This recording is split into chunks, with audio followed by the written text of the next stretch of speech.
कक्षा सप्तम के भैया बहने ध्यान देंगे। आज हम लोग भूगोल का तीसरा चैप्टर पढ़ेंगे, हमारी बदलती पृथ्वी। इसके पहले हम लोगों ने पढ़ा था पृथ्वी के अंदर। तो पृथ्वी के अंदर विभिन्न प्रकार के हमारे खनिज पदार्थों का अध्ययन हमने किया, क्या क्या परिवर्तन हुआ। आज हम लोग हमारी बदलती पृथ्वी अर्थात पृथ्वी के अंदर नहीं, हमारी बदलती पृथ्वी के बाहर से हमको संबोधन करता है कि हमारी पृथ्वी कैसे बदलती है। तो भैया बहनों, हम देखते हैं कि अपने शरीर पर हम ड्रेस पहनते हैं, कैप लगा लेते हैं, कुछ फेसिंग करते हैं तो हमारा क्या होता है, रूप परिवर्तन होता है। ठीक उसी प्रकार से जब पृथ्वी के अंदर जब किसी प्रकार से कोई हलचल होता है, ये हलचल क्या है? चलिए बताइए आशीष पांडे, हलचल क्या है? हाँ, नहीं बता सकते। चलिए रिशु बताओ, हलचल क्या है? पृथ्वी के अंदर क्या हलचल होता है, बताएंगे? नहीं, ठीक है, हम देखिए बता रहे हैं। पृथ्वी के अंदर हलचल जैसे भूकंप, ठीक है, जैसे भूकंप का आना, तो अनायास पृथ्वी के अंदर भूकंप आता है तो इसको हम क्या कहते हैं, हलचल कहते हैं। पृथ्वी के अंदर हलचल पैदा होता है। हम नहीं जानते कि पृथ्वी के अंदर विभिन्न प्रकार की जो प्लेटें हैं, जो विभिन्न प्रकार के जो खनिज हैं, उनके अंदर जब ये स्राव होता है, जब ये हलचल पैदा होता है तो उनके ऊपर क्या बीतता है, वो कैसे वो अस्थिर होते हैं। जैसे हमारे पृथ्वी के ऊपर जब कभी आंधी आता है, तूफान आता है, तो ये बहुत से गर्दे उड़ते हैं, पेड़ गिर जाते हैं। यदि आंधी के साथ वर्षा हुआ तो और कारक बन जाता है कि पेड़ उखड़ जाते हैं, गिर जाते हैं। तो ये पृथ्वी के बहिर्जनित है, बाहर की ये चीजें हैं। अब पृथ्वी के अंदर जब अचानक हलचल होता है तो क्या होता है, भूकंप होता है। और जब भूकंप आता है तो फिर क्या होता है भैया बहनों, हमारी पृथ्वी बदल जाती है। समझ गए? पृथ्वी का स्ट्रक्चर ही बदल जाता है। बहुत से बिल्डिंग गिर जाते हैं, पेड़ पौधे गिर जाते हैं, ठीक है, और पृथ्वी का स्वरूप बदल जाता है। इस प्रकार के ऐसा क्यों होता है? पृथ्वी के अंतर्गत प्लेटों के हिलने से, बदलने से, अर्थात स्थल मंडलीय प्लेट अनेक प्लेटों में विभाजित होते हैं, ठीक है। जैसे पृथ्वी के अंतर्गत मैग्मा, पिघले हुए पदार्थ, जब ये अधिक तापमान के कारण आपस में वो इधर उधर घूमते हैं तो क्या होता है कि प्लेटों पर चोट पहुंचता है और वे तेज गति से क्रिया करते हैं, और इस प्रकार से प्लेट की इस गति के कारण पृथ्वी की सतह पर परिवर्तन होता है। और ये परिवर्तन कितने प्रकार का है? जैसे अंतर जनित बल, आप देख रहे हैं पृथ्वी की गतियां। जब पृथ्वी की गतियां हम लोग पढ़े थे पाठ में कि पृथ्वी गति करती है, कौन सा गत? दैनिक गत और वार्षिक गत। तो ये गत नहीं है। दैनिक गत, वार्षिक गत के परिणाम स्वरूप दिन और रात का निर्माण होता है, वर्ष का निर्माण होता है। परंतु ये पृथ्वी क्या है? पृथ्वी की गतियां, अर्थात पृथ्वी के अंदर जिस प्रकार से जो गति होता है उसका अध्ययन, जैसे भूकंप, ज्वालामुखी, उद्गार, पवन के कार्य। तो इस प्रकार से हम ये देखते हैं कि एक बार हमने बताया था कि पृथ्वी के आंतरिक और बाह्य शक्तियों का अध्ययन करते हैं। तो ये क्या है? ये शक्तियां हैं। ये हमारा ज्वालामुखी और भूकंप क्या है? ये आंतरिक शक्तियां हैं जो पृथ्वी को बदलती हैं, उसके स्वरूप को ही बदल देती हैं। जैसे आप देखते हैं कि कहीं कहीं बड़े रूप में, टीले के रूप में ये ज्वालामुखी उत्पन्न हुआ तो ये स्थल के ऊपर एक लावा निकलता है और वहां मैग्मा पिघल करके ऊपर की ओर उछलता है और वो ढेर के रूप में वो धीरे धीरे ठंडे होने के बाद एक स्थल के रूप में अर्थात वो पहाड़ के रूप में वो दिखाई पड़ने लगता है। इस तरह से ये क्या है, पृथ्वी का बदलता हुआ स्वरूप है। हम बैलेंस पृथ्वी है, उस पर हम खोदते हैं तो क्या होता है कि मिट्टी को हम कहीं ढेर करते हैं तो क्या हुआ, हमारा पृथ्वी का बदलता स्वरूप हो गया। ठीक है, तो इसलिए पृथ्वी के गति के कारण जो है दो प्रकार के बल होता है। एक अंतर्जनित बल जो पृथ्वी के अंदर पैदा होता है, जिसके परिणाम स्वरूप क्या होता है, तो आकस्मिक बल होता है, जिसके कारण भूकंप आता है।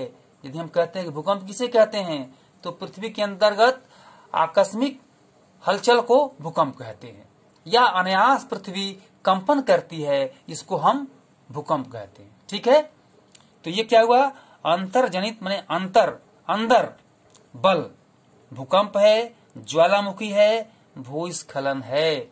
भैया बहनों, अंतर भी भूस्खलन होता है। कभी कभी आप जाने होंगे, ये चैनल पर आता है कि इतने किलोमीटर भूस्खलन हो गया, अंदर ही भूमि का स्खलन हो गया। तो ये क्या है, ये अंतर्जनित बल के कारण होता है। हम आते हैं अब पृथ्वी की गतियां के अंतर्गत बहिर्जनित बल। अब बहिर्जनित बल में क्या होता है, जैसे अपर्दन, निक्षेपण। अपर्दन माने ये पृथ्वी के ऊपर का अपर्दन होता है, कटाव होता है, निक्षेपण होता है।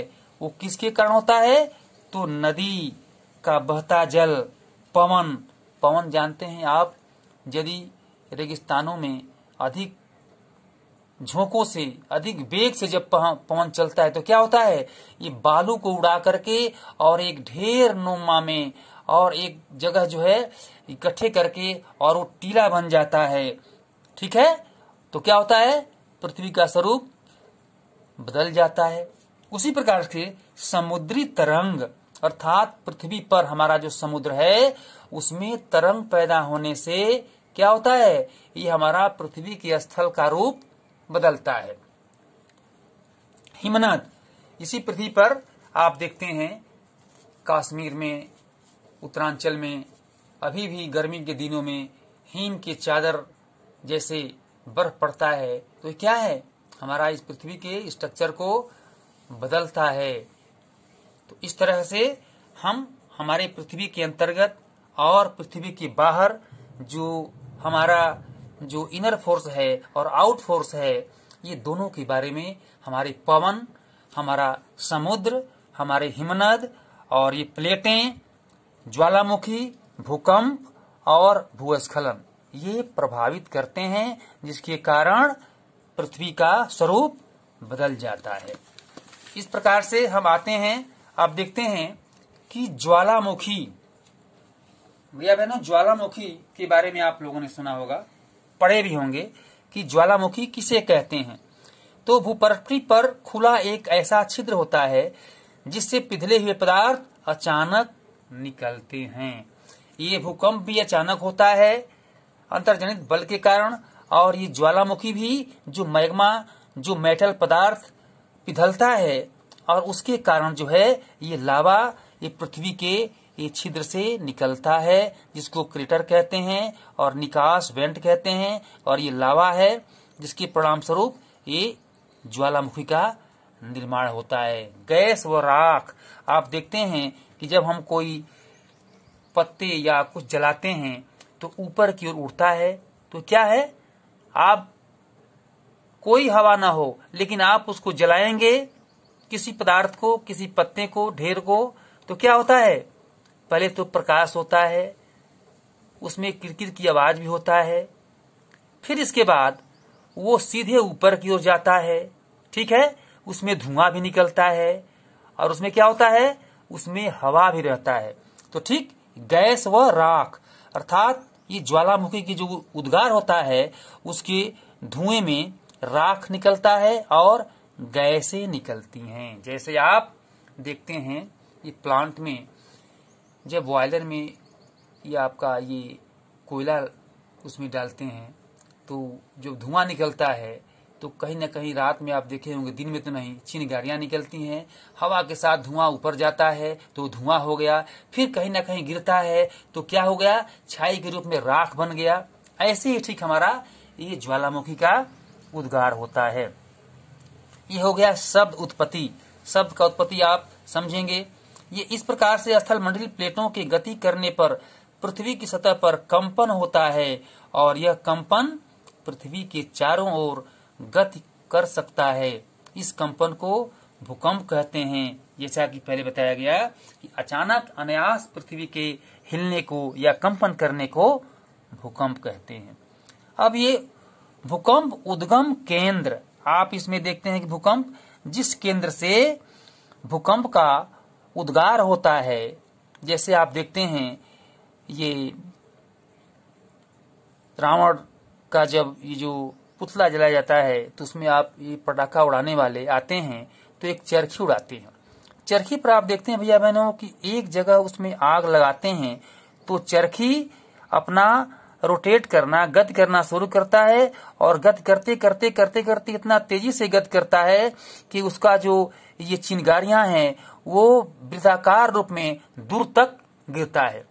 ठीक उसी प्रकार से ये छोटा सा वो वृत्त है जिससे कि वो चिंगारियां पैदा होती है, तो क्या हुआ, उसका उद्गम स्थान हुआ जहां से भूकंप की जो अंतर्जनित शक्ति है वो पैदा होता है और वो क्या करता है, प्लेटों को हिलाते हुए पृथ्वी के स्थल मंडल को या पृथ्वी के परपटी को, पृथ्वी के भूपरपटी को, उसके स्थल मंडल को क्या करता है, परिवर्तन करता है, हिलाता है और उससे हम प्रभावित होते हैं। हमारे मकान, हमारे पशु पक्षी और पेड़ इत्यादि सब अनायास ही परेशानी का महसूस करते हैं। आप देखते हैं कि खदान में कोयला तोड़ने के लिए एक बम, जो बम के द्वारा वो विस्फोट करके और कोयला तोड़ने का काम होता है, वह कितना ये कंपन करता है, कितने गांवों को हिलाता है, ऐसा आप महसूस करते हैं प्रतिदिन। तो ऐसे ही वो झटका जो है हमारा भूकंप का आता है। ये भैया बहनों भूकंप हम रिक्टर स्केल से नापते हैं। जैसे आप देखते हैं कि यह इसका गति जो है कभी कभी ये 5.0 होता है तो ये बहुत होता है, जब 2.0 होता है तो थोड़ा कम होता है, जब ये इसका भूकंप की तीव्रता 6.0 अथवा उससे अधिक होता है तो क्या होता है, विनाशकारी शक्तियां पैदा होती हैं और बहुत धन की हानियां होती है। इस प्रकार से भूकंप हमारा एक ऐसा पृथ्वी का चेंज करने वाला कारक है जिससे हमारा जीवन अस्त व्यस्त होता है। इस प्रकार से हम भूकंप का चित्र बनाएंगे, आपको होमवर्क में दिया गया है। ये क्या है, प्लेट सीमा, जो पृथ्वी के अंदर क्या है, एक भैया बहनों जैसे आप ईंटा देखते हैं, ईंटा को जोड़ते हैं तो एक ऐसे जोड़ते जोड़ते ये दीवार तैयार होता है। ऐसे ही प्लेट हमारा है। प्लेटों में जैसे ट्रांसफार्मर में आप देखते हैं कि लोहे या तांबे के एक प्लेट उसमें लगाए जाते हैं, कई प्लेटें होती हैं। ठीक उसी प्रकार से हमारे पृथ्वी के अंदर ये प्लेटें काम करती हैं। जो अधिकेंद्र, जो भूगर्भ से हमारा ये पैदा होता है उसको अधिकेंद्र कहते हैं। भूकंप तरंगें सभी दिशाओं में बाहर की ओर निकलती हैं। अब देखिए जैसे यहाँ आपका केंद्र में एक जगह भूकंप पैदा हुआ तो क्या होता है, उसके बल के कारण पृथ्वी पर ये झटका लगते लगते ये कहीं कहीं दरार पैदा होता है या कहीं कहीं वो अपने बाहर की ओर ये तरंगे निकल करके और पृथ्वी को नुकसान पहुंचाती हैं। आप देखे होंगे इसमें दिखाया गया है कि भुज में जो आप देखे होंगे भुज में भूकंप के झटके जो 26 जनवरी 2001 को भुज शहर में रिक्टर स्केल पर 6.9 की तीव्रता वाला भीषण भूकंप को नापा गया था, जो काफी धनहानि की सूचना मिली थी। इस प्रकार से भूकंप हमारे आने का एक कारण भी होता है। जैसे कुछ पशु पक्षी इसके बारे में पहले से जान जाते हैं भैया बहनों। तो भूकंप से बचने के लिए भी, अब तो आ गया भूकंप, इसको बचने के लिए हम क्या करते हैं? तो इससे बचने के लिए हम कहीं ऐसी जगह छिपते हैं जो पेड़ न हो, जो चिमनी न हो, जो जलता हुआ कोई सामान न हो, अर्थात हम घर से बाहर निकल जाते हैं। दूसरे रूप में सुरक्षित स्थान हम खोजते हैं। रसोई के काउंटर या मेज के नीचे, दीवार के अंदरूनी कोने में, या इनसे दूर रहें, आग वाले स्थान से दूर रहें, चिमनी के आसपास न जाएं, टूट सकने वाली कोई खिड़की या कोई दर्पण या कोई ऐसे वस्तु के सामने हम न रहें। ये भूकंप से बचाव की हमारा तरीका है। पहले से तैयार रहें कि हमारा ये भूकंप कब आने वाला है। ये सूचना भी कभी कभी मिलती है भैया बहनों हमारे टीवी केंद्रों से, तो इसका भी हम ध्यान रखते हैं। इस प्रकार से हम भूकंप के बारे में समझे कि अनायास पृथ्वी के कंपन को भूकंप कहते हैं, और ज्वालामुखी के बारे में हमने पढ़ा। अब पढ़ेंगे मुख्य स्थलाकृतियां। जो हमारे पृथ्वी पर मुख्य रूप से स्थलाकृतियां हैं, स्थल के कृति अर्थात अपक्षय अपर्दन, अपक्षय है अपर्दन है, ये नामक दो प्रक्रमों द्वारा भूदृश्य लगातार विघटित होती रहती है। बराबर अपर्दन होता है। अपर्दन मतलब कि कटाव, जैसे मिट्टी का कटाव को हम अपर्दन कहते हैं। और ये अपक्षय ये हमेशा ये जल के द्वारा होता है। तो इस प्रकार से हम शैलों के टूटने से अपक्षय की क्रिया होती है।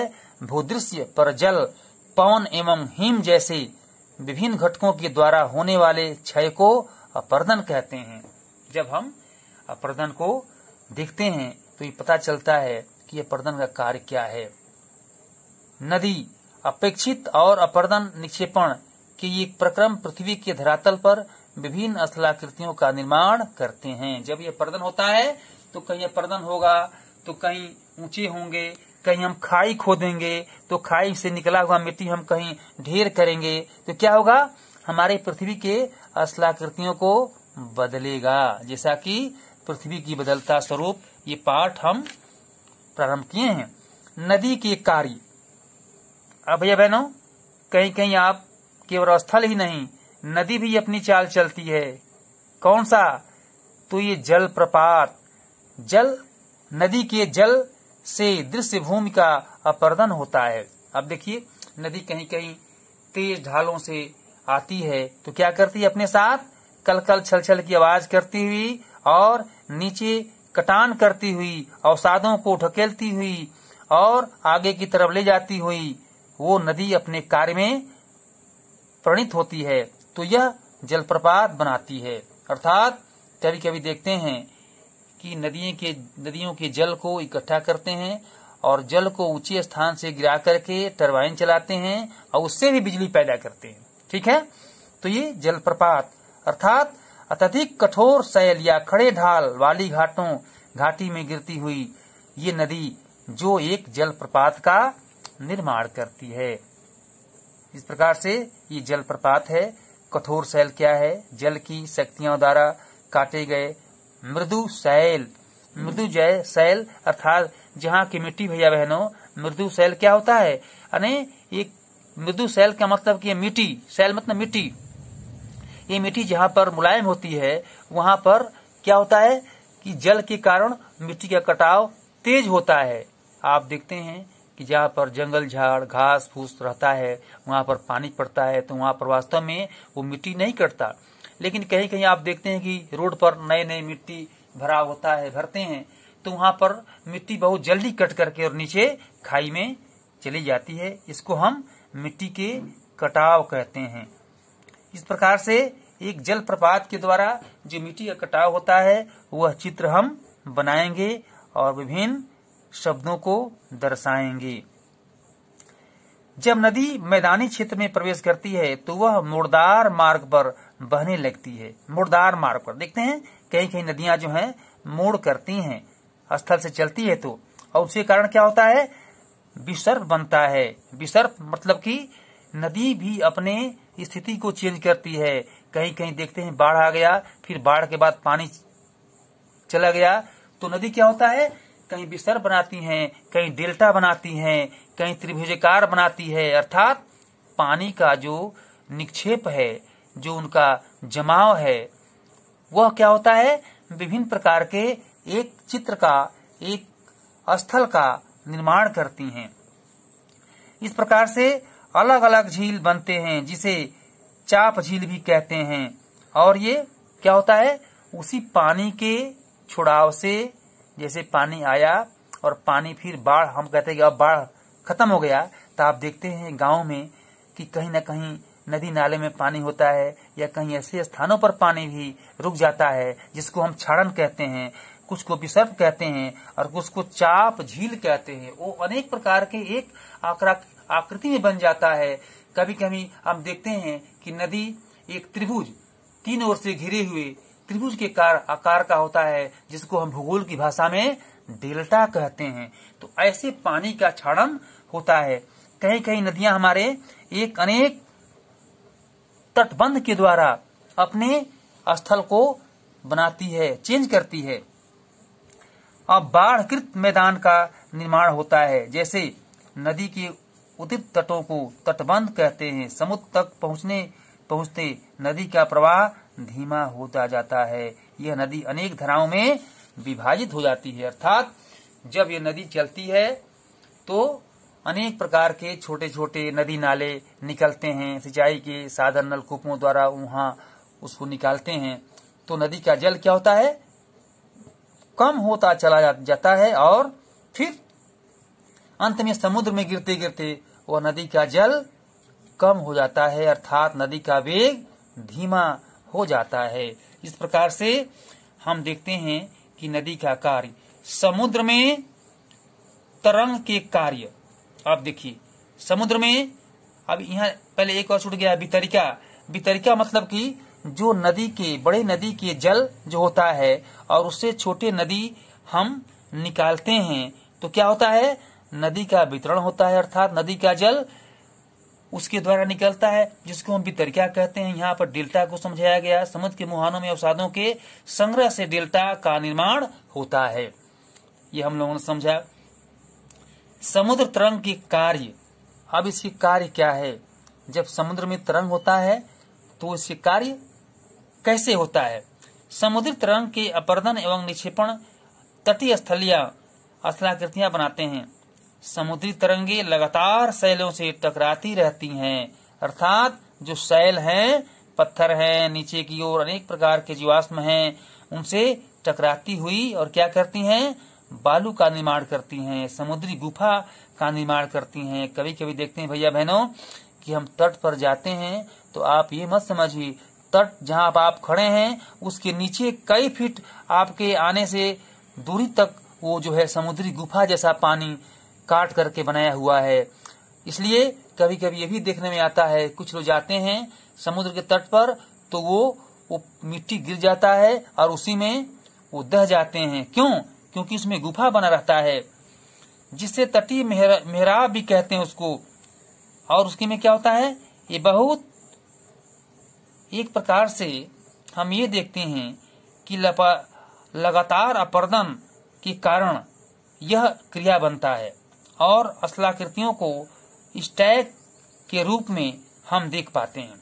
क्या कि वो जो है नीचे की ओर बहुत कंदरा जैसे वो एक गुफा जैसा बनता है, जिसमें वो पानी के कारण वो पृथ्वी के अंदर तक घुस करके वो पानी और वो कटाव के रूप में वो मुर्दार बनाता है और शैलों को प्रभावित करता है।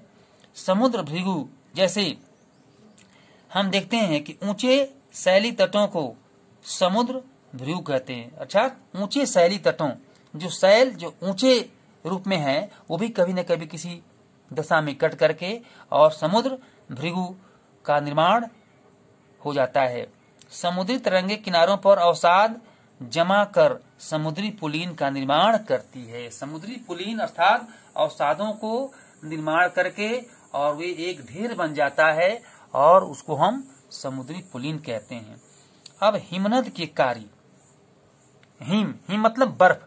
बर्फ के कार्य क्या है, आप पढ़े होंगे कि बर्फ का चादर, अर्थात बर्फ के चादरों में कभी कभी आप देखते हैं कि एक ऐसी आकृति बनता है कि लगता है कि एक सुंदर पेड़ों की जो पत्तियों काट कर हम बनाते हैं ऐसे एक आकार का बन जाता है। कहीं ऊंट का आकार का बन गया, कहीं न कहीं वो देवताओं के चित्र के आकार का बन गया, कहीं कहीं घोड़े का आकार का बन गया, कहीं कहीं आप देखते हैं कि सोफा सेट के आकार का वो ऐसे ऐसे ढलान के रूप में बनता है। ये क्या होता है? ये हमारे हिमनद के कार्य होता है। हिमनद अथवा हिमानी बर्फ की नदियां होती हैं जो हिमनद अपने नीचे की कठोर चट्टानों से गोलास्मी मिट्टी और पत्थरों को अपरदित कर देती है और गोलास्मी मिट्टी में पत्थरों से भूदृश्य का अपरदन करती है। हिमनद गहरे गर्तों का निर्माण करते हैं। पर्वतीय क्षेत्र में बर्फ पिघलने से उन गर्तों में जल भर जाता है और ये हिमनद का निर्माण होता है। हिमनद के द्वारा लगाए गए पदार्थ जैसे छोटे बड़े शैल, रेत एवं तलछट मिट्टी निक्षेपित होते हैं। ये निक्षेप हिमनद हिमोड़ का निर्माण करते हैं। हिमनद या हिमोड़ का निर्माण करते हैं। ये हिमनद के कार्य है। पवन के कार्य, पवन के कार्य आप समझ सकते हैं कि पानी में यदि आप कूलर में पानी डालते हैं तो ऐसे आप स्विच को ऑन कर दीजिए और पंखा ना चले तो क्या आपको ठंडा लगेगा? इसलिए वो पवन, जब पवन उसमें चलाते हैं तो क्या होता है, हमारे जल से टकरा करके और उस कूलर में हमें ठंडी हवा उस कूलर से प्राप्त होता है। तो पवन के कार्य हम ठीक उसी प्रकार से देखेंगे कि पवन के कार्य यदि रेगिस्तान में पानी न हो और सूखे स्थानों पर जहाँ बालू के कण हैं वहां यदि चलता है तो बालू के टीबे बन जाते हैं। समझ गए? क्या आपने कभी रेगिस्तान देखा है? बालू के टीबे के कुछ चित्र एकत्र करने का प्रयास कीजिए। अर्थात वही है जो हवा के कारण, पवन के कारण वहां जो है अनायास, मतलब कि अनेक प्रकार के जो छोटे छोटे बालू के कण हैं वो इकट्ठे होकर के बालू के टीबे, ढाले बन जाते हैं। रेगिस्तान में पवन अपरदन एवं निक्षेपण का प्रमुख कारक है। रेगिस्तान में आप छत्रक के आकार के शैल देख सकते हैं। छत्रक अर्थात ऐसे शैलों का एक निर्माण जिन्हें समांतर छत्रक शैल कहते हैं। पवन शैल के ऊपरी भाग की अपेक्षा निचले भाग को आसानी से काटती है, इसलिए ऐसी शैल के आधार संकीर्ण एवं शीर्ष विस्तृत होते हैं। अब देखते हैं कि बालू का टीबा किस प्रकार से पृथ्वी के भूकृत को, स्थल को और उसके स्वरूप को बदलता हुआ प्रतीत होती है। जब ये रेत गिरकर छोटी पहाड़ी बनाती है, इकट्ठे होकर के एक छोटी पहाड़ी के रूप में ऊंचे हो जाती है, तो इसको हम बालू का टीबा कहते हैं। जब बालू के कण महीन एवं हल्के होते हैं तो वायु उनको उठाकर अत्यधिक दूर ले जा सकती है। वही बात है कि जब बालू के ये जो अधिक बड़े टुकड़े हैं उसको तो नहीं, बल्कि जो स्वैल नुमा जो बहुत महीन होते हैं उसी को तो पवन उठा सकता है। ये भारी पत्थर को कहाँ उठा पाएगा? इसलिए ऐसे ऐसे पवन का कार्य गति के कारण वह जो है उन रेत के छोटे कणों को उठा करके और एक बालू का टीबा रूप में परिवर्तित होता है। और इसलिए हम ये देखते हैं कि जब ये बालू के कण विस्तृत क्षेत्र में निक्षेपित हो जाते हैं तो इसे लोवेस कहते हैं। जब वो हवा ठंडा होता है और जब उनका जमाव होता है तो उसको लोवेस भी कहते हैं। जैसे कि चीन में बताया गया है कि विशाल लोवेस के निक्षेप देखने को मिलता है। ये हर जगह नहीं, परंतु कुछ देशों में ऐसा निक्षेप मिलता है। इस प्रकार से भैया बहनों, हम लोगों ने पृथ्वी की बदलती स्वरूप या स्थलाकृतियों को, पृथ्वी की बदलती जो हमारे स्वरूप है, इसके अंतर्गत भूकंप, ज्वालामुखी, पवन के कार्य, स्थलाकृतियां, नदी के कार्य, हिमनद के कार्य, ज्वालामुखी कैसे होता है, भूकंप कैसे होता है, पृथ्वी के अंतर प्लेटों का कैसे हिलाव होता है, कैसे उनका स्खलन होता है, कैसे प्लेट आपस में टकरा करके भूकंप पैदा करते हैं, चाप झील किसे कहते हैं और ये जलप्रपात क्या है, ये शक्तियां अनेक प्रकार से कैसे पृथ्वी को प्रभावित करती हैं और उसके द्वारा जन धन की कैसे हानियां होती हैं और हम कैसे प्रभावित होते हैं, यह पाठ, यह अध्याय के अंतर्गत हम लोगों ने भूगोल में पढ़ा।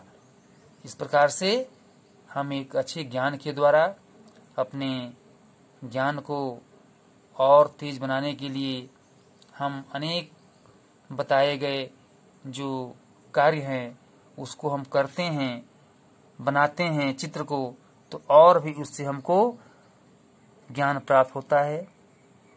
और हम ये देखते हैं कि कुछ भैया बहनें पढ़ तो लेते हैं, लिखते भी हैं, लेकिन जिनके कापियां ऐसे ही सादी रह जाती हैं वो बताए गए चित्र को बनाते नहीं। इसलिए आप जो गृहकार में बताया गया है उस चित्र को अवश्य बनाएंगे, जिससे कि आपका ज्ञान और भी प्रबल बनता है, मजबूत बनता है। देखिए दिया गया होमवर्क में, हमारी बदलती पृथ्वी, स्थल मंडली प्लेट किसे कहते हैं, अंतर्जनित एवं बहिर्जनित बल किसे कहते हैं। आप लोगों ने पढ़ा कि अंतर्जनित जो पृथ्वी के अंतर जो बल है, जैसे भूकंप है, ज्वालामुखी है, स्खलन है, ये क्या है, अंतर्जनित बल है। बहिर्जनित बल में क्या है, पवन के कार्य है, ठीक है, जलप्रपात है, पृथ्वी के कटाव के लिए ये बल काम करते हैं। ज्वालामुखी एवं भूकंप वाला चित्र बनाइए, ठीक है, जलप्रपात का चित्र बनाइए जो दिखाया गया। अपक्षय एवं अपर्दन किसे कहते हैं, आपने अपक्षय पढ़ा, अपर्दन जो मिट्टी का कटाव पढ़ा। हम भूकंप से बचाव की तैयारी कैसे करेंगे, इसके बारे में लिखेंगे।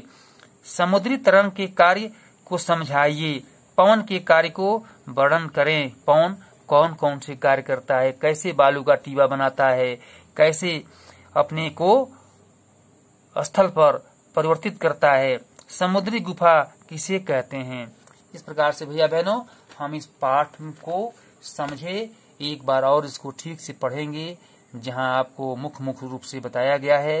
कुछ ऐसे चीज छूट गए हों जिनको आप विधिवत ठीक से देख करके उसका अर्थ समझेंगे और पढ़ेंगे, तब आपको ये जो गृहकार दिया गया है इसके उत्तर को ढूंढ करके आप लिख सकते हैं। और भी जो इसके पाठ के बाद के जो प्रश्न हैं इसका उत्तर लिखेंगे और इसका हल आपको दिया जाएगा। इस तरह से आज ये पाठ हम लोगों ने संपन्न किया। आप सभी को बहुत धन्यवाद।